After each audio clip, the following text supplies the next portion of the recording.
Before we begin our film analysis, we must understand the concept of cinematography. Cinematography is the process of capturing moving images on film or a digital storage device. The word comes from three Greek roots: kinesis, meaning movement, photo, meaning light, and graphia, meaning writing. Cinematography is closely related to still photography, but its methods and technologies clearly distinguish it from its static predecessor. Today we will be looking at the film Night of the Hunter, directed by Charles Laughton. In his own words, director Charles Laughton described The Night of the Hunter as a nightmarish sort of Mother Goose tale. Based on a popular novel by David Grubb, the film takes place in West Virginia during the Depression and follows a homicidal preacher as he stalks two children, a brother and a sister, across the rural landscape. The reason for his pursuit is $10,000 in cash, stuffed inside a doll the little girl is carrying. This film is in black and white. However, it is important to understand that black and white movies are not pictures that lack color, because the black and the white and the ranges of shades in between are colors.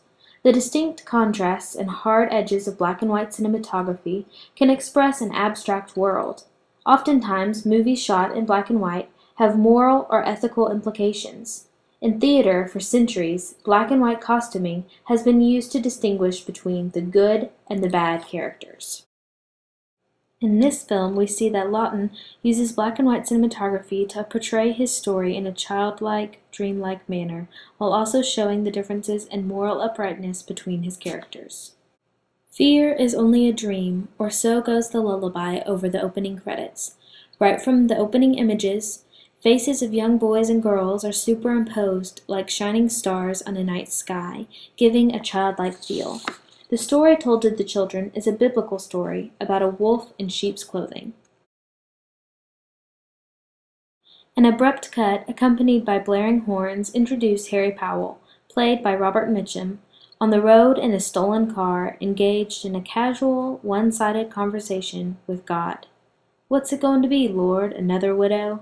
The very personification of a ravenous fairy tale wolf, Powell is so much the false prophet that the film's prologue warns children about. In most scenes, Powell is a looming, creeping figure surrounded by a gloomy landscape. Laughton uses very creative lighting techniques to create this look of gloom.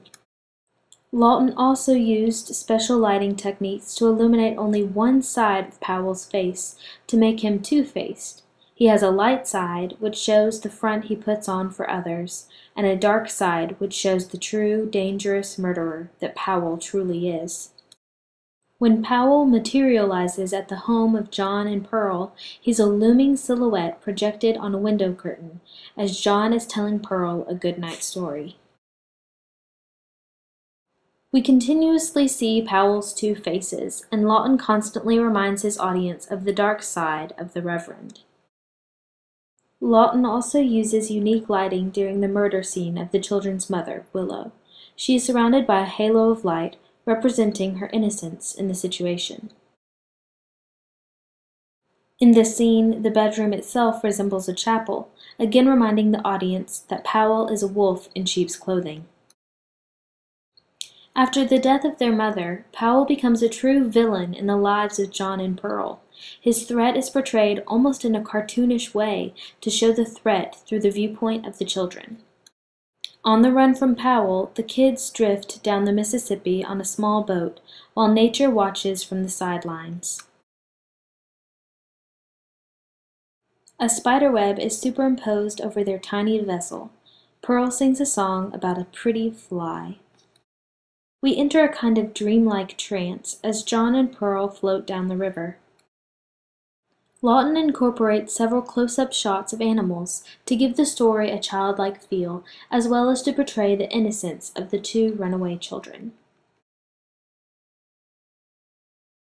The children fall into the care of the saintly Rachel, who on screen is always surrounded by light to represent her heroic role in the story. Rachel and Powell's duet, both singing the hymn Leaning on the Everlasting Arms, is a spiritual tug-of-war that sets the stage for the physical confrontation that follows. The cinematography is at its finest here, alternating between pools of luminosity and pits of murkiness. By using lighting techniques and dreamlike shot takes, Lawton creates a morally charged story with a childlike form that captivates his audience fully.